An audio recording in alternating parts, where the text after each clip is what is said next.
तो police custody में रखने की बात कही गई है। पुलिस की तरफ से सुब्रत रॉय का पक्ष भी कोर्ट ने जाना और अब सबको इंतजार है मजिस्ट्रेट के फैसले का, जो किसी भी वक्त आ सकता है। लेकिन सवाल यहाँ पर यह खड़ा होता है कि क्या सभी नेता सुब्रत रॉय को बचा रहे हैं, शय दे रहे हैं? और आम आदमी पार्टी के नेता प्रशांत भूषण ने भी एक गंभीर आरोप लगाया है। हमारे साथ समाजवादी पार्टी से नेता और सरकार में मंत्री हाजी अयूब अंसारी साहब इस चर्चा में मौजूद हैं। अंसारी साहब, सवाल ये उठ रहा है यूपी सरकार की मंशा और पुलिस पर भी। जैसे हमारे संवाददाता बता रहे थे, आपने उन्हें सुना होगा कि पहले सुब्रत रॉय उन्हें कहीं नहीं मिले, फिर लखनऊ से ही आज सुबह गिरफ्तारी होती है। सरेंडर उन्होंने किया, जबकि सरेंडर आमतौर पर पुलिस के सामने आप यूं नहीं करते।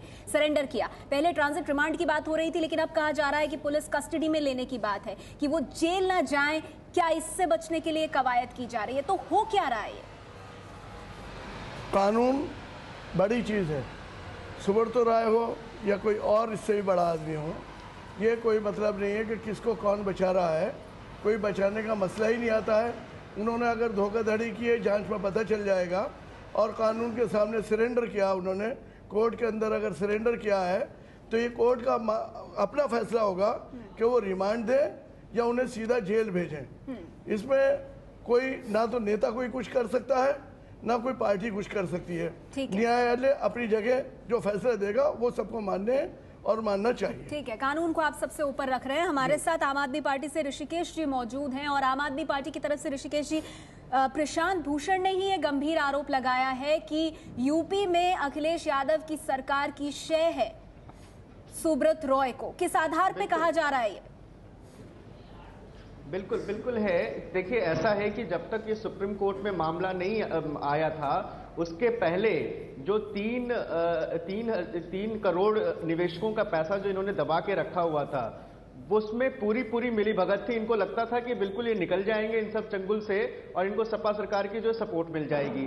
लेकिन मैं धन्यवाद करना चाहता हूं कि सुप्रीम कोर्ट ने एक न्याययुक्त कदम रखा है, न्याय के हित में कदम रखा है और इनको जो है आज जो इनकी अरेस्ट हुई है वो इसमें एक बड़ा कदम माना जा सकता है। अगर इनके ऊपर पॉलिटिकल पैट्रोनेज है, अगर पॉलिटिकल पैट्रोनेज नहीं होती तो इनको ये पैसे लौटाने पड़ जाते पहले ही, क्योंकि ये इस बुलावे में थे कि इनकी सपा सरकार जो है इनकी मदद करेगी और इन सब चीजों से निकाल ले जाएगी। इसकी वजह से जो है ये अभी तक यहाँ पे चल रहे थे। वो तो हम भला हो सुप्रीम कोर्ट चलते ये मामला यहाँ तक, लेकिन अदालतों में तो ये मामला करीब 2008-2009 से ही चल रहा है। तो ऐसे में कोई पॉलिटिकल पार्टी या कोई राज्य सरकार कैसे अदालत के फैसले में हस्तक्षेप करके सुब्रत रॉय को बचा सकती है? विजय जी, मैं आपको बता दूं कि सेबी के ऊपर जब यहाँ सुप्रीम कोर्ट में आई, सेबी के ऊपर इतना ज्यादा दबाव डाला गया कि आप जो है ये जो आपने रिफंड की बात करी है इसको वापस लें।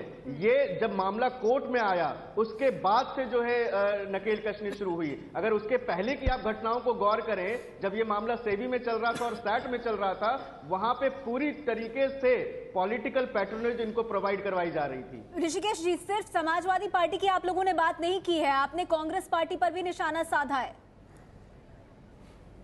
जी देखो, ये तो मिली भगत है। देखिए, वो चाहे रिलायंस का मामला हो चाहे सहारा का मामला हो, एक नेक्सस है जिसको कि हम एक्सपोज करने की कोशिश कर रहे हैं कि पॉलिटिकल पार्टीज और इंडस्ट्रियलिस्ट के बीच में एक नेक्सस बनता है जिससे कि एक दूसरे को कुट प्रकोय होता है। ठीक है, राजनेताओं और औद्योगिक घरानों के बीच में बिल्कुल खामियाजा निवेशकों को भुगतना पड़ता है, आम जनता को भुगतना पड़ता है। आज 25,000 करोड़ रुपया जो बकाया है वो किसको भुगतना पड़ रहा है, किसको फेस करना पड़ रहा है? जनता को फेस करना पड़ रहा है। ठीक है, हमारे साथ सहारा ग्रुप के वकील विकास सिंह है। ऋषिकेश जी, तो ये जो आरोप आप लगा रहे हैं इन पर मैं जवाब उनसे लेना चाहूंगी। विकास जी, यहाँ पर आम आदमी पार्टी की तरफ से ये कहा जा रहा है कि अगर पॉलिटिकल पैट्रोनेज यानी राजनीतिक संरक्षण नहीं होता सुब्रत रॉय सहारा को, तो ये मामला इतना लंबा खिंचता नहीं, ये तो सेबी के स्तर पर ही खत्म हो जाता। लेकिन क्योंकि नेताओं का संरक्षण मिलता रहा, इसीलिए सुप्रीम कोर्ट को इंटरवीन करना पड़ा और सुब्रत रॉय सहारा गिरफ्तार हुए हैं।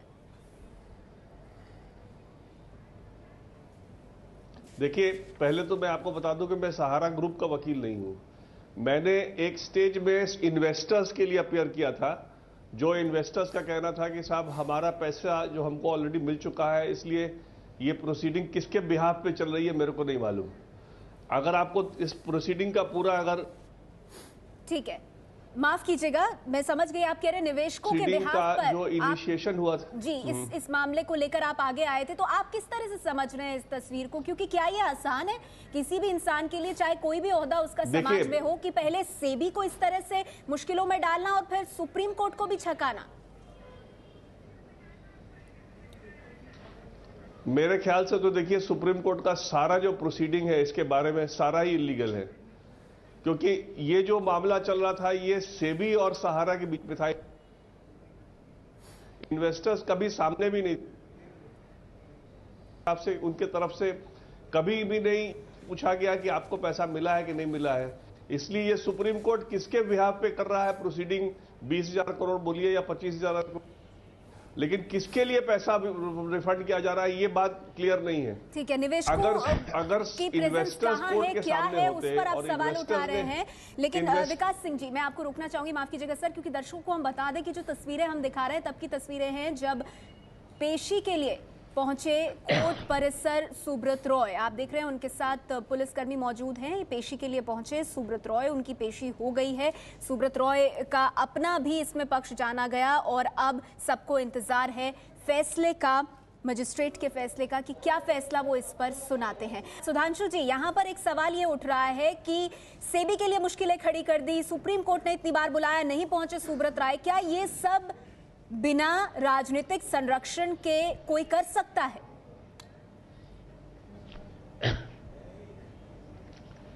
नेहा जी, इसमें नेताओं को कटघरे में खड़ा करना मुझे लगता है कहीं वाजिब नहीं है, क्योंकि राजनीतिक नेतृत्व का इसमें कोई भूमिका नहीं है। जितनी मुझे कानून की समझ है उसमें सेबी का एक मत है कि सहारा ग्रुप में जो इन्वेस्टमेंट्स हैं या जो हैं उसके विषय में उन पे संशय है। उन्होंने अपने ऑर्डर्स पास करे, वो मैटर सुप्रीम कोर्ट में सब जुडिस है और वहां पे चर्चा हो रही है। जहां तक सुब्रत रॉय जी के खिलाफ ये वारंट का सवाल है, ये इसलिए जारी करा गया क्योंकि 1 तारीख को कोर्ट ने ये ऑर्डर करा था कि 3 प्रमुख व्यक्ति सहारा ग्रुप के कोर्ट के सामने, सुप्रीम कोर्ट के सामने आएंगे। उसमें 2 जने पहुंचे, ये नहीं गए क्योंकि इनकी माताश्री की तबीयत खराब थी। ठीक है, वो सब जानते हैं, वो बात तो बार-बार सहारा ग्रुप की तरफ से सामने रखी गई है, न्यूज़पेपर्स में भी पब्लिश किया गया है। नहीं, सुधांशु जी, हम उसी चीज को अगर बार-बार बोलते रहेंगे तो उसमें कोई अर्थ नहीं है। मैं आपसे ये जानना चाहती हूँ कि आम आदमी पार्टी ने जो आरोप लगाया है कि समाजवादी पार्टी प्रदेश में और केंद्र में कांग्रेस कहीं ना कहीं बचा रही है सुब्रत रॉय को, कैसे देखते हैं आप इस आरोप को? मेरा सिर्फ एक चीज कहना है कि जो जना आरोप लगाए ना, वो प्रमाणों के साथ लगाए। इनकी तो एक आदत हो गई है कि किसी भी व्यक्ति के बारे में थूक दो, आरोप लगा दो और उसके बाद उसके क्या प्रमाण है क्या नहीं है वो कोई उससे मतलब नहीं है। जिसको कहते हैं शूट एंड स्कूट, ठीक है, या थूको और गरियाओ, ऐसा नहीं चलता है। ठीक है, चलिए, आप कह रहे हैं कि के अंदर अगर आपको जरूरत है यहाँ पर, राजनीति में जिम्मेदारी से काम राजनेता इस मामले में कहीं भी तरह से और जिस ये हुआ ना आपकी बात का सार। मैं फिर आऊंगी सर आपके पास, क्योंकि बाकी मेहमानों की प्रतिक्रिया जरूरी है। और जिस जो तहसीन पूनावाला है हमारे साथ, कांग्रेस समर्थक। एक चीज बस, एक चीज कह दूं, मैं फिर आती हूँ सर, ये चर्चा खत्म नहीं हो रही यहाँ पर, फिर आ जाएंगे। सुप्रीम कोर्ट, हाँ ठीक है, तहसीन, यहाँ पे सवाल यहाँ पर ये उठ रहा है कि कहा यह जा रहा है, जो बात प्रशांत भूषण ने कही, कि सुब्रत रॉय जिस तरह से परेशानियां खड़े करते रहे, सुप्रीम कोर्ट ने इतनी बार बुलाया, नहीं आए, तो क्या उनको यह था कि कहीं राजनेता या राजनीतिक पार्टियां बैठी हैं जो इसमें यह भी कहा जा रहा है कि वित्त मंत्री चिदम्बरम से भी एक वक्त में मुलायम सिंह यादव जाकर मिले थे, वो चाहते थे कि सुब्रत रॉय को थोड़ी रिलीफ मिले।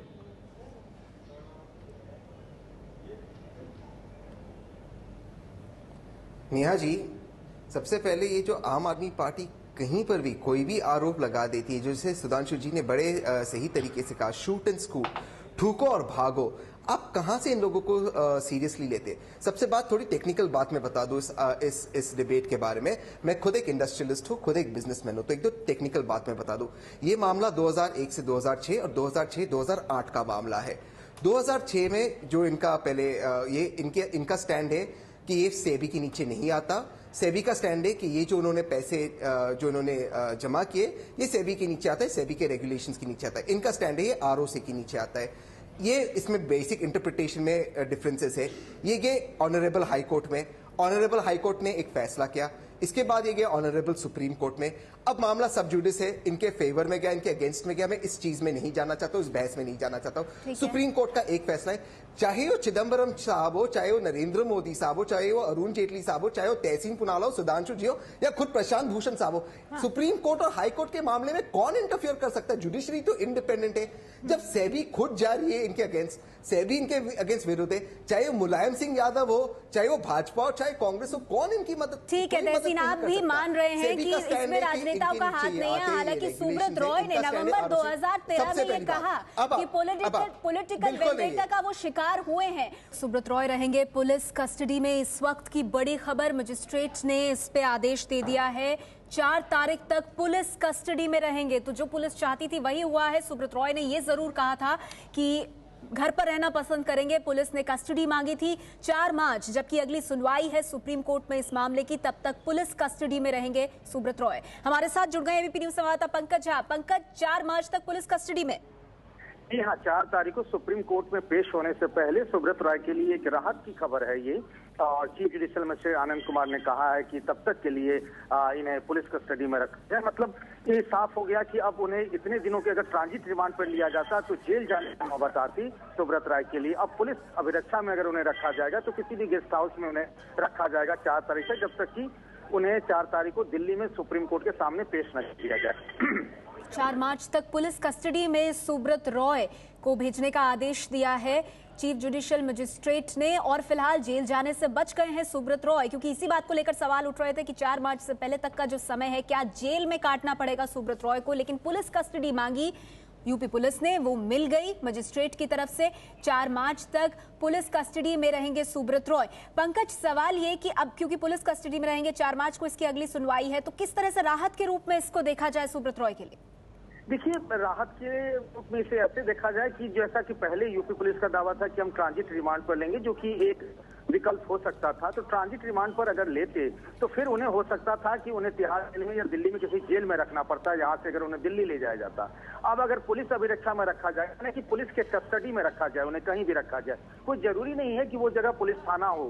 तो हो सकता है कि शायद उन्हें किसी गेस्ट हाउस में, किसी घर में पुलिस की कस्टडी में रखा जाए और उसके बाद उन्हें 4 तारीख को सुप्रीम कोर्ट के सामने पेश किया जाए। जैसा कि सीएम ने भी कहा, इस बात का इंश्योर किया जाए कि हर हाल में 4 तारीख को सुप्रीम कोर्ट के सामने सुब्रत रॉय को पेश किया जाए। तो अब जेल जाने की नौबत उनके लिए नहीं है, ये राहत है उनके लिए, सुब्रत रॉय के लिए। जेल जाने की नौबत अब नहीं लग रही सुब्रत रॉय की, वो इसलिए क्योंकि 4 मार्च तक पुलिस कस्टडी में रखने का आदेश दिया है मजिस्ट्रेट ने। जेल जाने से बच गए हैं सुब्रत रॉय।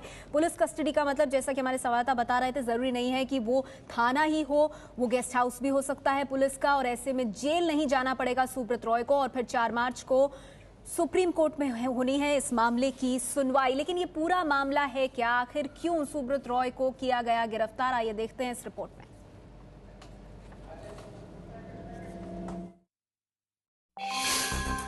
हुआ यूं कि 2010 में सहारा प्राइम सिटी नाम की कंपनी ने शेयर बाजार से पैसा जुटाने के लिए आईपीओ निकाला। निवेशकों का विश्वास जीतने के लिए आईपीओ के प्रोस्पेक्टस में लिखा था कि ग्रुप की 2 अन्य कंपनियां डिबेंचर के जरिए सैकड़ों करोड़ पब्लिक से जुटा रही हैं।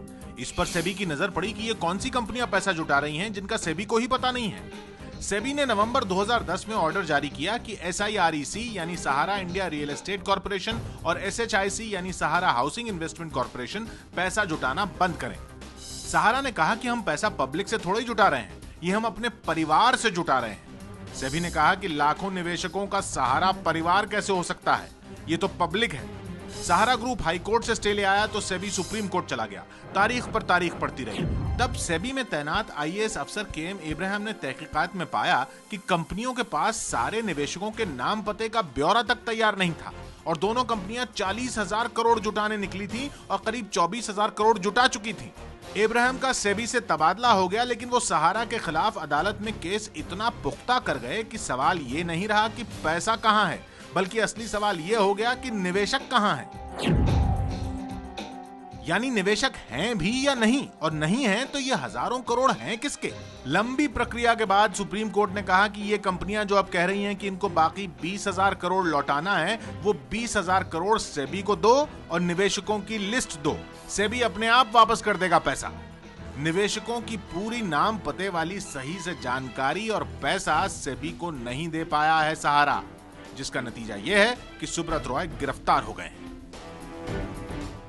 तो ये पूरा मामला हमने आपको समझा इस रिपोर्ट के माध्यम से कि दरअसल क्या गड़बड़ियां हुई कथित तौर पर, जिसकी वजह से सुब्रत रॉय सहारा को आज गिरफ्तार किया गया और अब उन्हें पुलिस कस्टडी में 4 मार्च तक भेज दिया गया है। हमारे साथ निवेश मामलों के जानकार धीरेन्द्र कुमार जी मौजूद हैं।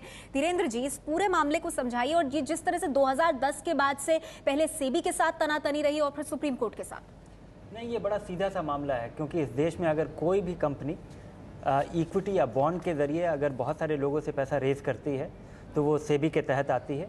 और बड़ा बेसिक सा प्रोसीजर है कि आपको प्रॉस्पेक्टस फाइल करना होता है, आपको ऑब्जेक्टिव अपना डिफाइन करना होता है कि आप ये पैसा किस लिए ले रहे हैं।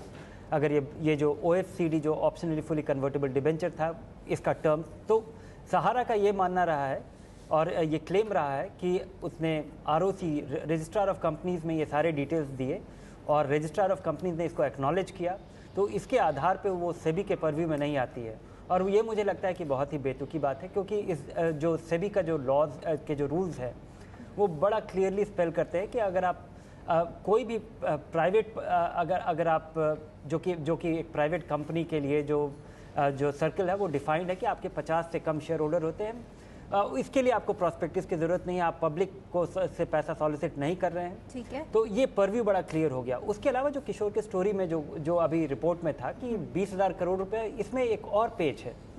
ये सहारा का हमेशा ये कहना कि हम अपने हिसाब से चलेंगे। जब सुप्रीम कोर्ट ने कहा कि आप ये 20-25 हज़ार करोड़ रुपए का जो लायबिलिटी है, निवेशकों का लिस्ट और ये पैसा जमा कराइए, तो सहारा का ये कहना कि 19,000 करोड़ रुपया या 20,000 करोड़ रुपया वापस लोगों को दिया जा चुका है और जिन लोगों को वापस दिया जा चुका है उनके वाउचर्स और उनके दस्तखत और उनका एक्नॉलेजमेंट ये हमारे पास ये ट्रक में आपके पास भेजा जा रहा है। तो ये भी अपने आप में एक कोर्ट के रूल्स का वायलेशन है। लेकिन इन सब चीज़ के बावजूद मुझे लगता है कि ये जो रूट में ये सारी समस्या है कि अगर एक फाइनेंशियल इंस्टीट्यूशन या सेविंग्स मोबिलाइज करने वाली कंपनी को अगर अचानक अगर अपना काम बंद करने को कहा जाए तो उसके लिए पैसा एक्नॉलेज कर पाना बड़ा मुश्किल होगा। कही, उन्होंने कहा, जो प्रेस रिलीज में भी बात शामिल की गई है निवेशकों को लेकर कि कंप्लेंट कहां से आई, शिकायत हुई कहीं से? नहीं, ये इसके लिए ज़रूरी नहीं है कि निवेशकों का कंप्लेन आए। सेबी की ये जिम्मेवारी है, सेबी की ये जिम्मेवारी है और ये हमारे यहाँ भी जो सेबी लॉ है, जो सेबी एक्ट है, उसके तहत सेबी को एम्पावर किया गया है कि निवेशकों के इंटरेस्ट को गार्ड करना ये उसकी जिम्मेवारी है। और आप अगर बिजनेस कंडक्ट करते हैं और लोगों से पैसा मोबिलाइज करते हैं तो या तो आप और जो भी उसके जो रास्ते हैं, जैसे चिट फंड जो कि एक स्टेट जुरिस्डिक्शन है, या फिर देश भर में बॉन्ड इशू करके लोगों से, इन्वेस्टर से पैसा मोबिलाइज करना, वो बिल्कुल सेबी के पास पर्व्यू में आता है। सेबी के पर्व्यू में आता है, उनका क्षेत्राधिकार है। विकास सिंह जी, ऐसे में तो फिर ये सवाल उठता है कि जब सेबी ने कहा कि आप हमें निवेशकों की लिस्ट दीजिए, पैसा दीजिए, आगे की कार्रवाई हम देख लेंगे, इस किसी भी चीज के साथ कंप्लाई नहीं किया सुब्रत रॉय ने, जो आरोप लग रहे हैं। देखिए जो ये अभी बोल रहे थे, इनको समझ पूरी नहीं है इस बारे, कानूनी समझ इनको नहीं है। जो सेबी और जो सहारा में जो झगड़ा चल रहा था वो ये चल रहा था कि सेबी कंट्रोल करेगा कि नहीं करेगा। उसमें रिफंड, निवेशकों को रिफंड करने की कहीं कोई बात नहीं थी, ना ही कंज्यूमर का इंटरेस्ट उस समय था, बिकॉज उस समय सिर्फ ये बात हो रही थी कि सहारा इस तरह से पैसे इकट्ठा कर सकता है कि नहीं कर सकता है। सेबी का कहना है कि नहीं कर सकता है, इसलिए सेबी ने कहा कि रिफंड कर दो। जो मामला सुप्रीम कोर्ट में चला उसमें कोई भी निवेशक सामने नहीं था, निवेशक के प्रॉब्लम सामने नहीं थे। निवेशक बॉम्बे से सेबी से जाके पैसा ले पाएगा कि नहीं ले पाएगा, वो समर्थक है ले जाने के लिए कि नहीं। हमारा कहना था कि जो छोटे छोटे इन्वेस्टर हैं जिन्होंने 1,000-2,000 रुपए जमा किए हैं और आज उनका 5,000 या 7,000 हो गया है, वो बॉम्बे जाकर के अपना आइडेंटिटी प्रूव करेगा और उसके बाद वो पैसे वापस ले पाएगा। आफ्टर ऑल उनको सुना गया क्या, उनकी बात कोई सुनी गई, उनका पक्ष किसी ने रखा कि नहीं रखा? सुप्रीम कोर्ट ने जो आदेश किया है कि ये पैसा सारा सेबी को दिया जाए, ये मुद्दा सुप्रीम कोर्ट के सामने बहस के दौरान बिल्कुल भी नहीं आया था। ये मुद्दा बिल्कुल एक कोई जब जजमेंट आता है तो जजमेंट जो आता है, जो मुद्दा सामने होता है उसके सामने जजमेंट आता है। ये मुद्दा कहीं सामने नहीं था। अगर ये मुद्दा सामने होता तो इस तरह से 7 दिन नहीं, में लेकिन- ट्रक से पूरा भेज करके वहां नहीं, लेकिन बॉम्बे विकास में आप जी, सारे सवाल तो ये है ना documents कि produce सुप्रीम कीजिए। कोर्ट ने ये कहीं नहीं सुप्रीम कोर्ट ने एक मिनट मेरे को कंप्लीट कर बोलना लेने चाहता हूं। इस बात अगर हाँ, मैं आऊंगी सुप्रीम- तहसीन आपके पास। सुप्रीम कोर्ट ने इस मामले का संज्ञान लिया, उनको व्यक्तिगत तौर पर पेश होने के लिए कहा, और जो पैसे लौटाने की बात कही, वो तमाम चीजों पर बहुत सारे संशय के बादल हैं, और इसी वजह से आज गिरफ्तारी की बात आई है। वरना अगर इतना मामला साफ होता तो अदालत में इस चीज को इतने कड़े तौर पर नहीं लिया जाता। लेकिन आप इसमें कुछ टेक्निकल बातें बता रहे हैं, वो भी हमने अपने दर्शकों को देखिए, बताई। आपको जी, मैं इसमें तहसीन कुछ कहना चाहते हैं। जी तहसीन। आपको मैं एक चीज बता दूं। नेहा जी, मैं एक इंडस्ट्रियलिस्ट की तरह आपको मैं एक चीज बता दूं इंडस्ट्रियलिस्ट की तरह बात करना चाहता हूँ। और हमारे विकास जी, जो वकील साहब कह रहे हैं, बिल्कुल सही कह रहे हैं। ये जो मामला था, ये मामला था क्या OFCD सेबी के कंट्रोल में आता है या नहीं आता है? मामला ये था हाई कोर्ट और सुप्रीम कोर्ट के सामने। सहारा श्री का मामला था, सहारा का मानना था कि ROC के नीचे, सेबी का मानना था उनके नीचे। अब सुप्रीम कोर्ट में एक मामले से दूसरे मामले पर चला गया। तो फिर गिरफ्तारी की नौबत क्यों आई? मामला ये है कि अगर 25,000 करोड़ नहीं, तहसीन, ये सहारा अपना इस पक्ष को क्या सुप्रीम कोर्ट को कन्विंस मैं बता नहीं करा रहा पाया? हूँ 25,000 करोड़। नया जी, मैं आपको टेक्निकल समझा दूं आपके दर्शकों को। नहीं, वो हमने समझ लिया सर। हाँ, वो बात सही है। पक्षों से सुप्रीम कोर्ट का टेक्निकल जजमेंट बात हमसे समझ मानना है, ली है। लेकिन मैं कुछ बड़ा technical- सवाल ये है कि मैं कुछ गिरफ्तारी और तक समझा रहा हूं। नौबत क्यों आई है?